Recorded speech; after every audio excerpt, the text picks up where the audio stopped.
If we need to put like a filter if my face goes red, we have to do that, okay? Good. Okay. Who are you? My name's Tamarra. I'm a coach at GOPT. How'd you become a coach at GOPT? Well, I was a member at GoPT, and then Matt approached me and asked me if I would be interested in taking the necessary steps to learn how to do coaching. And I thought, yeah. Why do you think he asked you those questions? I think he What do you has, think he saw in you that he, made you a good coach? maybe my determination, my drive. I feel like I'm a people person. What got you here? Before to become a member, what got you here? So previously I was really unhealthy, overweight, and once I realised I needed to lose weight, I then felt like I needed something more. So I looked for a gym to try to build up some strength, and stumbled across GoPT on Facebook. So give us some context. You said you felt like you needed to lose some weight. Tell us a bit more about that. Okay, so I was trying to have my last baby, my last daughter, and was having problems conceiving. So the doctor said that I needed to lose some weight, and I did that. Fell pregnant. I lost 30 kilos and fell pregnant after the 30-kilo loss. Had the baby, and initially that was the drive I wanted. Like I wanted that baby, so I had everything pushing me. Like I really wanted to have another baby. Then I had her, and I'd put most of the weight back on because I hadn't really created any healthy habits. I just kind of was determined to lose weight. And then she was quite a difficult baby, and I thought I enjoyed, the me being not just the mum. Like I enjoyed that little bit of time I had where I was focusing on myself. What did that involve? Like, what were you doing? It's just eating better, moving, just walking morning and night, just getting on the treadmill. I was really overweight. I was too scared to go out in public to exercise. Obviously, I went out in public, but I was too scared to go out. People would judge me trying to walk. That's what I thought. That's what I thought people would do, which is probably so wrong. Like people would have been like, "Wow, she's trying really hard." So I just stayed at home. I got a treadmill, bought a secondhand treadmill off Marketplace, and just walked, walked, walked, walked. What do you, as a coach now, think is something that you wish you knew back then? Not to compare myself to other people. Just ride my own. Just do what I need to do. Things are going to come at different stages for different people, and limitations are going to be different for everybody. Not to compare, like, oh, I want to be like that. I want to look like that. And more so, I want to look like that because you can't like, you don't know what it takes to look like a certain thing. I just wish I'd just sort of thought I would just want to be healthy. And that came after time. Originally, it was very much like it was more so a number for me. I wanted to be a number. And I wish I had just said to myself, forget the number and just keep going. Because I had moments of, um, moments where I would just sort of throw in the towel and say, oh, it's not working. Put on 5 or 10 kilos and then go, hang on, no, it actually was. Like, stop. So I wish I just told myself, just just keep going and don't focus on one particular thing. Just focus on how you feel. It must be hard to keep going though if nothing feels like it's changed. So what would you say to someone who might be in that situation now, trying and nothing's changed? I would say look back at photos, try to think back how things feel. It's very easy to forget how you felt when it was like previously. So it's hard to think, oh, I'm tying my shoelaces now, but how did it feel when I was overweight? So I would look back at photos. I would try to think about how did it feel then, and just trust in that it's going to keep working if you keep going. It's not going to work if you stop. Of course, it's not going to work. Just keep pushing through. Just keep trying. How has your confidence changed from that point where you had reached that you wanted to lose weight, lost weight, put weight on, compared to the life you live now? What's your confidence like now? very different, very different. I would always have worn black clothes. I would have always tried to hide within the crowd. I never wanted to be seen. Now I wear bright clothes. It's pink, which I don't even have anything pink on today.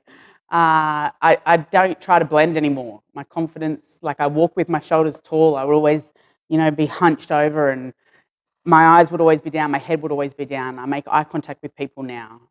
It's amazing. It's amazing the difference it's made in my whole life. My whole life. How do you think it's impacted your capacity as a mother? I feel like I have 3 daughters, so I feel like my story can help them, and I feel like I can guide them through different stages of their lives where they might experience the same thing as I did. I feel like I have more patience because I have more time for myself. I've prioritized myself. So by doing that, I'm not just their mum. I go for a walk. I'm able to kind of just, be me. And by me being me, I'm able to be better to them. I'm able to uh, let things go. Like if they would, I'm able to just let it be. Like not make a big thing about it because mentally I feel stronger. I feel like I'm able to cope with things. Whereas before, I felt like I wasn't. Maybe because it was my own self-confidence or self-esteem. But I feel like now, because I prioritize myself, I give myself that mental time. I'm better for my family. Did you realise when you began exercise, changing your nutrition and switching to a new identity, that it would give you that capacity as a mother to be more patient and to be a better example? No, I did. Was that not on your mind? No, I had no idea the impact of what seemed like something so simple as to lose weight. I didn't realize the impact that would make on my whole life. My whole family, my whole life has changed since that moment, and I would never have been able to guess that that's how it would have happened. I just thought I had to lose weight. Nothing else I thought would change, but so much has changed. Do you believe that your story is powerful? Yeah, yeah, yeah. Because like I was really overweight. I had a tremendous amount of weight to lose, and to look at it from the beginning, I thought it was hard, like it's going to be hard.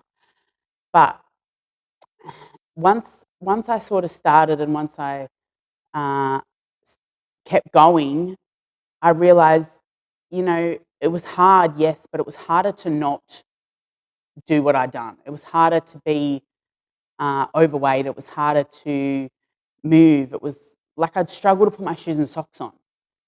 So to have the ability to tell people how much better it can be, I feel is so powerful because most people, I know in my instance, don't know. I can't remember a time that I wasn't overweight.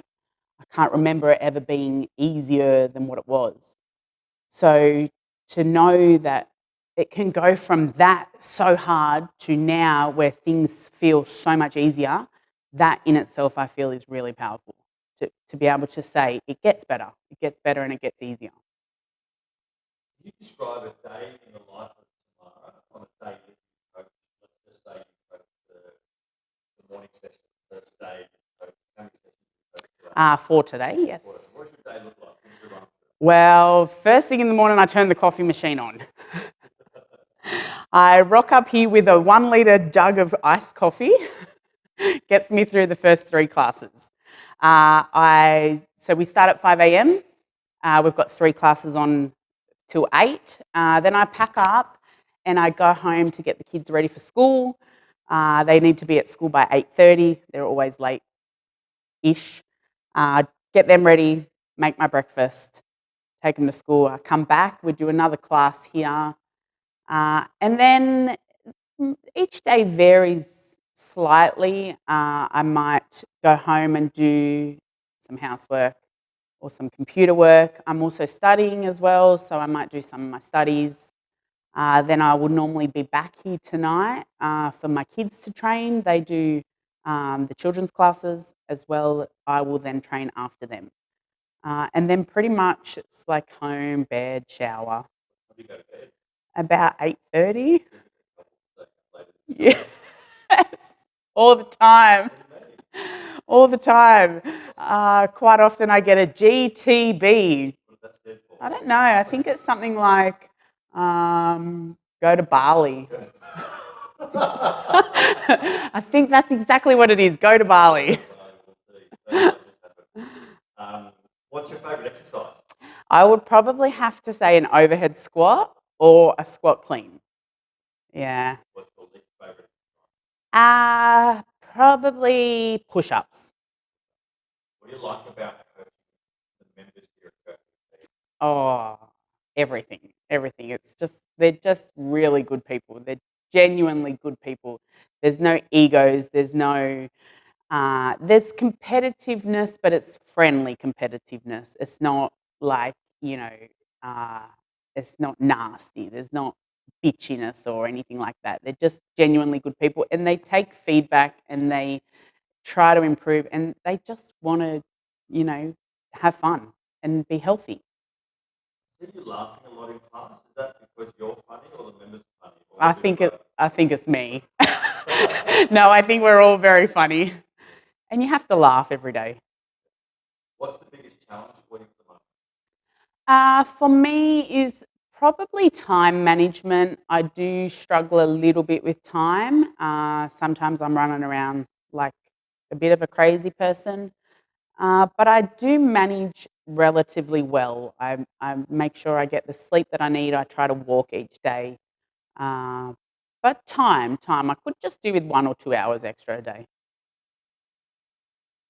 Any messages that you would like to give anyone who's listening to your story and has had the thought, yeah, I know I need to do something, but I just don't think I've got it. What they want to hear?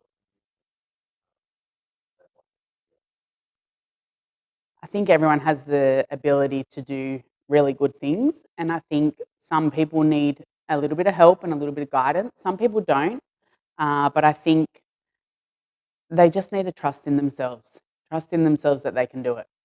Yeah. What would be the first step to someone in your shoes?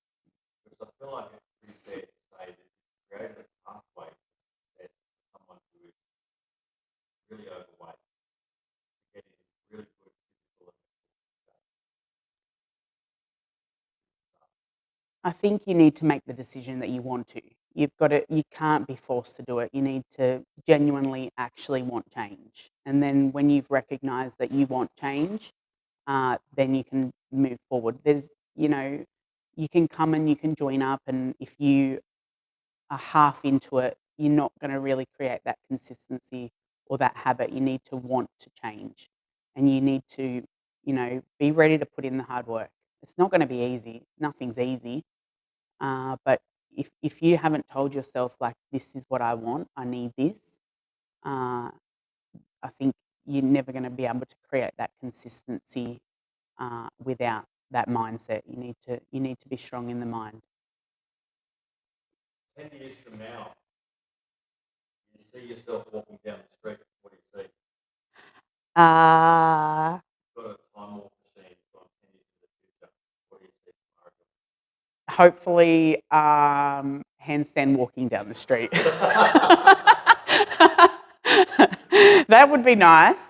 Yeah, that's a goal that I'll get to. I just want to just still be as happy as I am today. Yeah, no worries.